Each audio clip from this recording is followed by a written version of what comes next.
Hello and welcome to this tutorial, and in this tutorial we'll be learning how we could add some more widgets to our application.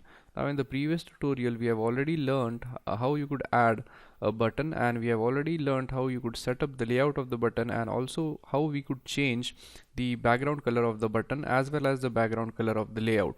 Now in this tutorial what we are going to do is that we are going to add one more widget to our layout, and that widget is going to be the edit text widget, which allows the user to edit some text onto our application. So in order to do that, the first thing which we need to do is that we need to import the edit text. So in order to do so, we go here and we type import Android dot widget.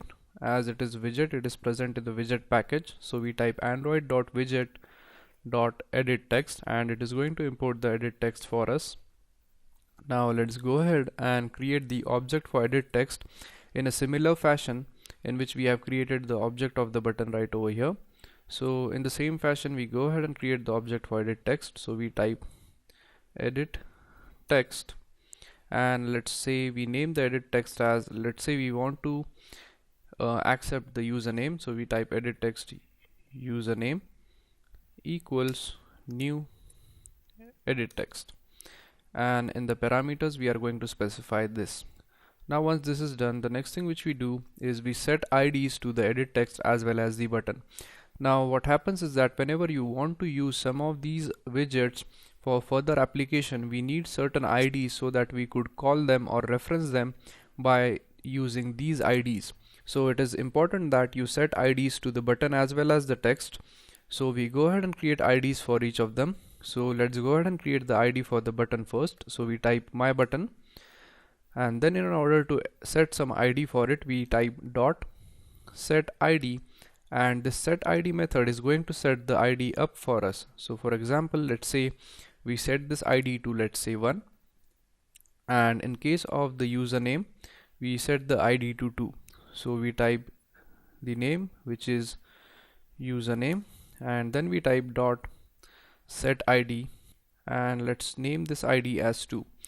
So what happens is that whenever we want to reference to this button, or when we want to reference to this username, we could simply specify this ID right here so that we could get back to them. Now once this is done, the next thing which we do is we want to make sure that the username has a proper layout. So in order to give the layout to the username, what we do is that we simply go ahead up here and we copy this line of codes which is present here, which is used in order to set the layout for buttons. So we simply copy it, and as we are going to use the same method for setting up the layout, we just paste it and then we replace this button details by username. So let's say the user details are the details for the username, so we type username details. Now once we are done with this, the next thing which we want to do is that we want to specify a particular position to this. So in order to do that, we type username details dot add rule in order to add a certain set of rule. Now we type relative layout, as this is a relative layout. Then as we want to place this above the button, so we type dot above, and make sure that you have a capital. So we type dot above. Now once we are done with this, the next thing which we do is we specify the next parameter, and that parameter is going to be the button.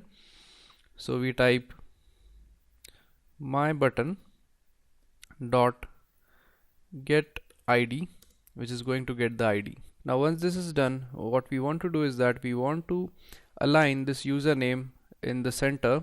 So in order to do that, we type username details dot add rule, and inside the rule we want to specify the relative layout. So we type relative layout, and now as we want to place it in center, we type dot center horizontal, and that is going to align this in the center horizontally.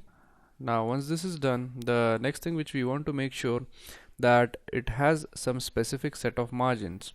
So what happens is that as we have placed this text right above the button, so basically there wouldn't be any gap in between these two. So we want to make sure that we add up some margin to it. Now in order to add margin to this, we type the text name, which is username details, and then we use the set margin method in order to set the margin. So we type dot set margins. So as you could see right here, the set margin methods, the parameter it is going to accept is going to be the left, top, right and bottom.